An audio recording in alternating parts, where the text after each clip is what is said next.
All right, ladies and gentlemen, welcome back to the channel. Thank you all so much for coming over. Got this video here. I'm a time traveler from the year 2345. I'm so sorry for what's coming.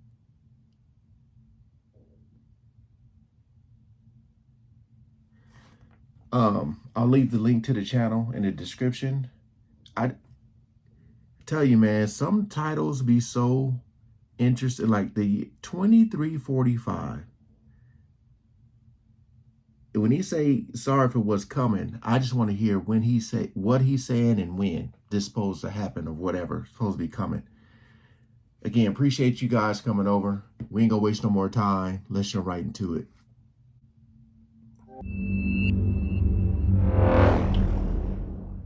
I forgot if I asked this question. If I can't remember, but how do we have deja vu? How do you see something and be like, oh my God, I've seen this already. This happened. If you guys can please comment on that. I'm trying not to pause this video too much. I just kind of want to sit here and listen, you know? In one instance, a man claimed to have visited the year 2345 and gave some ominous predictions about what lay ahead. Could one even travel back in time? Who is this mysterious timeline slider that jumps in time? What happens to time-traveling paradoxes? Let's explore the tale of the time-traveling man and his dire prophecies of what is coming for us all. As a kid, Albilex stood out as peculiar. He entered the world in 1927 and he was incredibly smart. His amazing memory and comprehension earned him the moniker Walking Encyclopedia since he could recall information verbatim from what he had recently read. At 9 months old, he claims to have overheard a conversation and fully comprehended what was being said. Before watching the 1984 film The Philadelphia Experiment, Al led a very typical existence. He missed the movie when it first came out. The year 1988 was the year he finally caught the film. During World War II, the film's protagonists, a band of sailors, were on the deck of the USS Eldridge and believed they had found a way for the US Navy to conceal its vessels. In the film, the ship's crew mysteriously vanished and was transported through time. Al felt a peculiar sense of recognition after watching the film. He experimented with various New Age treatments after feeling like he was repressing something, and several previously forgotten memories resurfaced. After recalling his past life, Al learned that his real name was Edward Cameron and that he was born in 1916. The folks he called parents were actually legal guardians the state had appointed for him. Duncan, his biological brother, had been hidden from him ever since he buried his past. He claims that as his memories returned, he learned he had participated in the infamous Philadelphia experiment.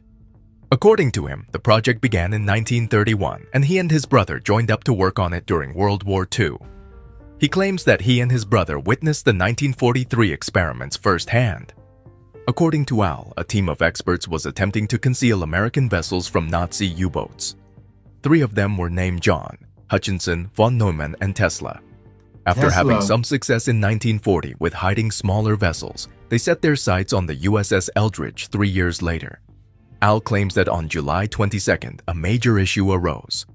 He claims the ship vanished, but that after only 15 minutes, the passengers were delirious and feeling sick.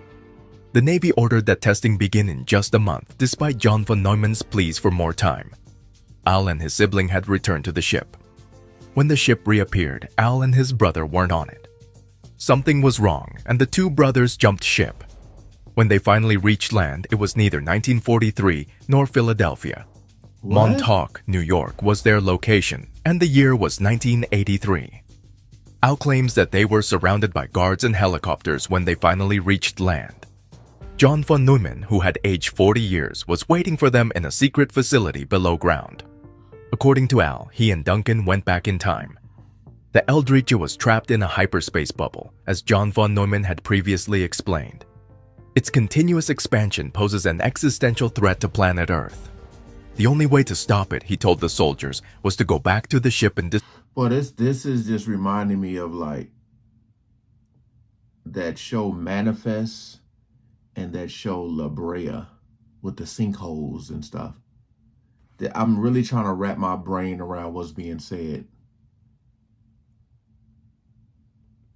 Its continuous expansion poses an existential threat to planet Earth. The only way to stop it, he told the soldiers, was to go back to the ship and destroy the machinery there, and he needed Al and Duncan to help him. The men traveled back in time and destroyed the ship's generators with axes. Time began to mend the rips in it and return to normal. The Eldridge took a trip back in time to 1943. Al blacked out after he destroyed the generator. When he woke up, he and his brother were in the hospital. It wasn't 1943 or 1983. According to him, the year was 2137. While traveling through time, Al says that he and Duncan suffered from radiation burns and were being treated. For 6 weeks, they lived and worked in the hospital of the future. No bandages or antibiotic creams were being applied by the medics. Patients were instead treated with cutting-edge light and vibration energy. All that was shown on TV were old stations, maps, and historical documentaries. He claims that comedies and soap operas did not exist at the time. He found out about the shifts in American geography via watching TV. He claims that the United States lost substantial territory between the years 2000 and 2025. Florida was no more, and in its place was the city of Atlanta. According to Al, the United States ceased to exist as a sovereign nation, and the world was ruled by a military dictatorship. There were just 300 million people on Earth, down from a previous estimate of 7.7 billion. He blamed nuclear weapons as the root of the problem. Al claims that after being healed, he attempted to return to his own time but instead found himself in the year 2749. By this point in time, the world has been ravaged by nuclear war, but humanity has rebuilt into a utopia. According to Al, the problems of money and employment had been eliminated since humanity had figured out how to make anti-gravity machines, and because robots had replaced humans in the workforce. There was peace because there was no need to wage war. Al was suddenly transported back to 1983, but his brother experienced unwanted side effects. His death came at a young age. Al requested that his parents conceive a second child so that he could inherit Duncan's memories and ideas. Then, they sent Al back using Duncan's telepathic powers. After his memories were wiped, he was returned to 1927 under an assumed name. What's the deal? Is this fiction or real? Many conspiracy theorists believe Al, but others don't. He insists that he did travel in time. If his tales are genuine, we won't know for sure for another 2 years. According to Al, by 2025, Florida was gone. We'll know in a little over 2 years whether or not he was correct. Meanwhile, we should ponder this important question. Boy, you talking about me trying to keep an eye out for something. Anything goes down. I'm coming back to this. My mind is going back to this video. I mean, like that whole, like with the robots and sheesh. I don't know why they gave me goosebumps, man. According to Al, by 2025, Florida was gone. We'll know in a little over 2 years whether or not he was correct. Meanwhile, we should ponder this important question. Can we actually travel through time? The short answer is yes, and you're doing it now, speeding through time at the incredible rate of 1 second each second. Time passes at the same rate whether you're watching paint dry or wishing you had more time to catch up with a faraway friend. However, the time travel depicted in popular science fiction shows like Doctor Who, Star Trek, and Back to the Future, in which the main characters board a wacky vehicle and speed off into the past or spin into the future, is not the same as the kind depicted here. Time travel stories interact with the concept of parallel universes or alternate timelines when the protagonist must deal with the consequences of altering the past or present based on information from the future. Most fictional time travelers simply enter a time machine and vanish. Afterward, they magically resurface in the midst of a band of cowboys, knights, or even dinosaurs. These movies depict what amounts to time travel. While scientists don't consider time travel to be plausible in the real world, they also don't dismiss the idea out of hand. It's possible that jumping around in time is allowed by physics, but the subtleties are what matter. No one has ever demonstrated the kind of time travel seen in science fiction, where one can go back and forth in time, or proposed a method of sending a person through significant periods of time without destroying them on the way. Stephen Hawking wrote in Black Holes and Baby Universes that The best evidence we have that time travel is not possible, and never will be, is that we have not been invaded by hordes of tourists from the future. However, time travel manipulation is supported by science to a certain extent. For instance, Albert Einstein's special theory of relativity postulates that time is relative to the perspective of the observer. A person moving at close to the speed of light will age and become bored far more slowly than a person standing still. Because of this, astronaut Scott Kelly aged marginally slower during his year in space than his identical twin brother did while remaining on Earth. Some of the strangest physics associated with time travel can be found in ideas involving wormholes, black holes, and string theory. A wide variety of science fiction media, including novels, films, television shows, comics, video games, and more, continue to explore time travel. In 1905, Einstein created his special relativity theory. One of the cornerstones of contemporary physics, it was later expanded upon by Einstein in his theory of general relativity. The space-time continuum is described by special relativity for objects traveling at constant speeds along a straight line. The theory's abridged explanation sounds easier than it is. First, there is no absolute frame of reference because everything is measured with respect to something else. Light always travels at the same speed, which brings us to our second point. It is unaffected by changes in context or measurement technique. And finally, the speed of light is the absolute limit. Time travel as we know it emerges naturally from these fundamental principles. A fast-moving observer will perceive time to pass more slowly than a stationary observer. Humans are not accelerated to near light speed, but they are sent whizzing around the Earth at 17,500 miles per hour on the International Space Station. Scott Kelly, an astronaut, followed in the footsteps of his identical twin and fellow astronaut Mark Kelly. Scott Kelly was in space for 520 days, but Mark only spent 54 days there. The age gap between the two men has been increased due to the disparity in the rate at which they have experienced time throughout their lives. Dilation of time between people on Earth and GPS satellites in flight does make a difference, even if the difference in an astronaut's lifespan is negligible, more suitable for jokes between siblings than actual life extension or visiting the distant future. Time seems to slow down the faster you move. In addition, Einstein's general theory of relativity states that the stronger the local gravity, the slower the passage of time. According to Drexel University cosmologist Dave Goldberg, near massive bodies, near the surface of neutron stars, or even at the surface of the Earth, although it's a tiny effect, time runs slower than it does far away. Goldberg claims that if one were to linger around near the edge of a black hole, where the gravity is enormous, one may experience only a few hours while an Earthling would experience 1,000 years. A trip back to Earth from near a black hole would be like taking a trip into the future for the person.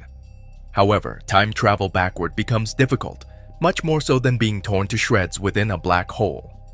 For decades, scientists have been aware of the paradoxes associated with time travel using the theory of general relativity, and they have proposed a few viable solutions.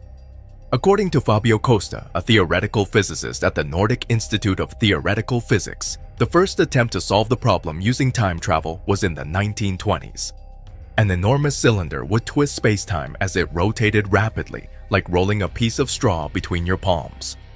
It wasn't until the 1970s that scientists realized this contraption may function as a time machine to go to the past, thanks to their discovery of a phenomenon known as closed time-like curves.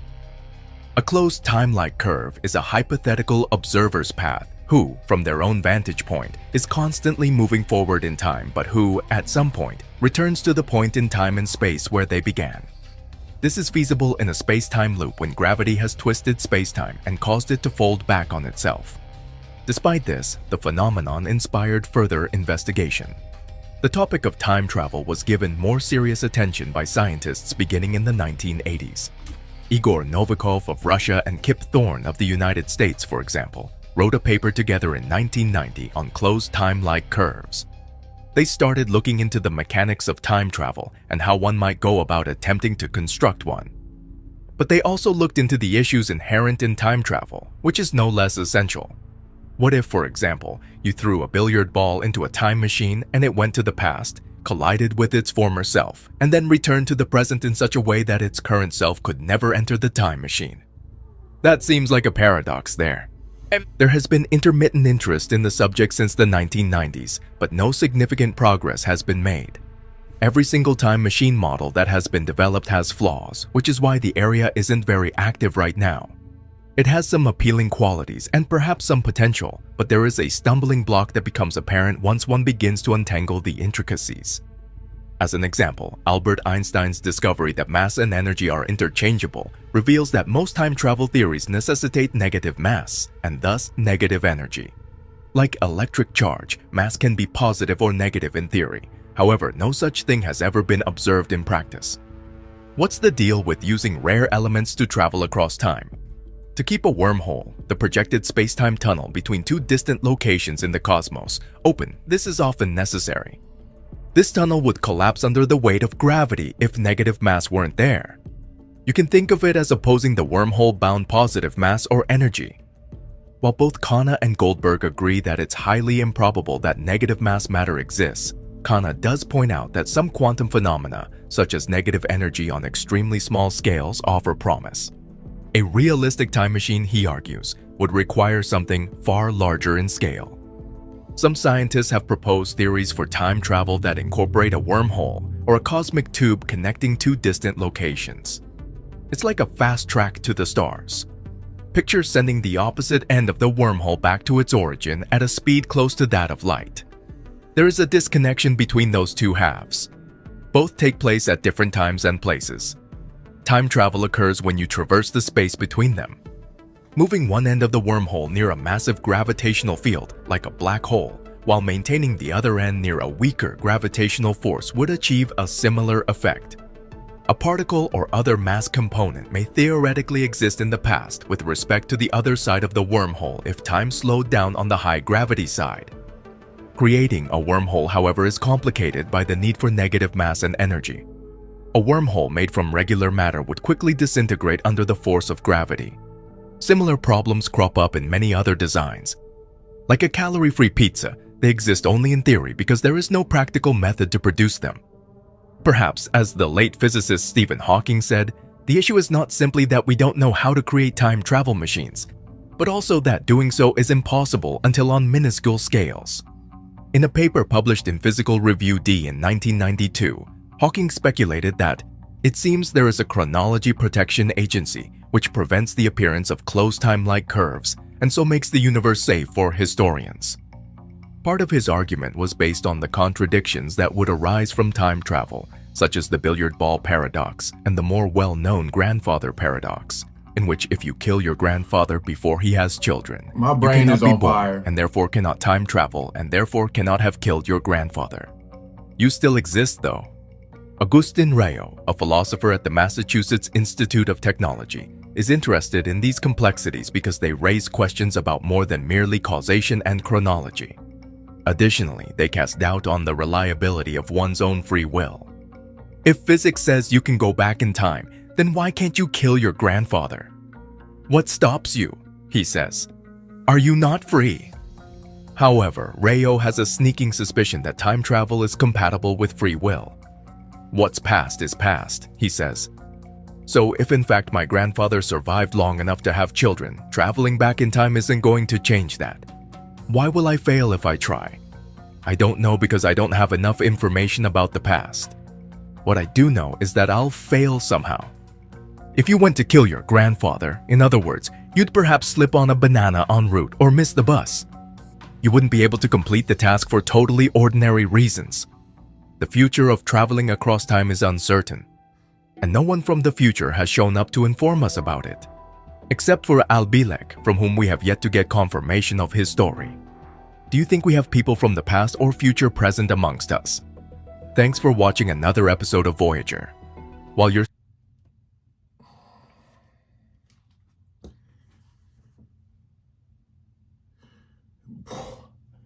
My brain is on fire. I know there was a lot said in this video, but what's stuck in my head is 2025. Now, again, to each their own. Whether you believe or not, that's on you. All I'm saying is think about the possibilities. I remember back in the day when they talked about, what was that movie?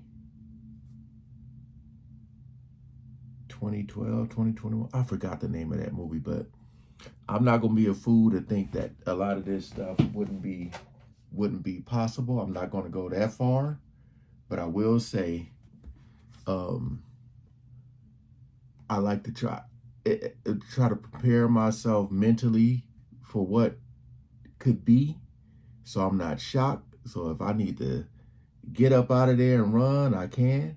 But let me tell you something, man. This stuff can be, especially when you watch movies. I watched that show called Dark. If you guys know what that is, it's pretty crazy. With like, they go like into this like cave or something and come out like younger or older. It's pretty crazy, man, when you think about time travel. And of course, you got the movie Back to the Future and all that type of stuff. So I wouldn't be shocked at the possibilities. But boy, this was a lot. It was a lot.